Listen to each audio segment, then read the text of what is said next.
ఇంకా కాసేపు ఉంటే క్రౌడ్ని కంట్రోల్ చేయలేమని అక్కడి నుంచి వెళ్ళిపోయారు పవన్ కళ్యాణ్ గారు.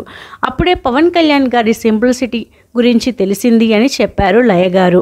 ఒకరోజు నిర్మాతలు రెమ్యునరేషన్ ఇవ్వడం లేదని షూట్కి వెళ్ళలేదు లయ. అప్పుడు ఆమె తండ్రి కోప్పడి, నువ్వు డబ్బు కోసం మూవీస్ చేయడం లేదు, నువ్వు షూటింగ్ మానేస్తే నిర్మాతలు చాలా నష్టపోతారు అని చెప్పడంతో షూటింగ్కి వెళ్ళారంట లయ గారు. లయకి పెయింటింగ్, మొక్కలు పెంచడం అంటే చాలా ఇష్టం.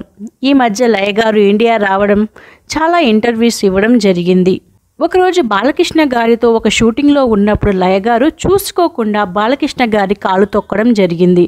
అప్పుడు లయ గారు హై హీల్స్ వేసుకొని ఉన్నారు. బాలకృష్ణ గారు వెంటనే ప్యాకప్ అని చెప్పి షూటింగ్ని కాసేపు ఆపేశారంట.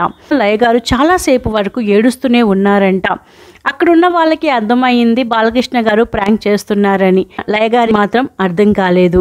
ఇంకా వెంటనే బాలకృష్ణ గారు లయ గారి దగ్గరికి వచ్చి, ఇంకా అర్థం కాలేదా, జోక్ చేస్తున్నాను అని చెప్పారంట. అప్పుడు లయ గారు ఏడుపు ఆపేశారు.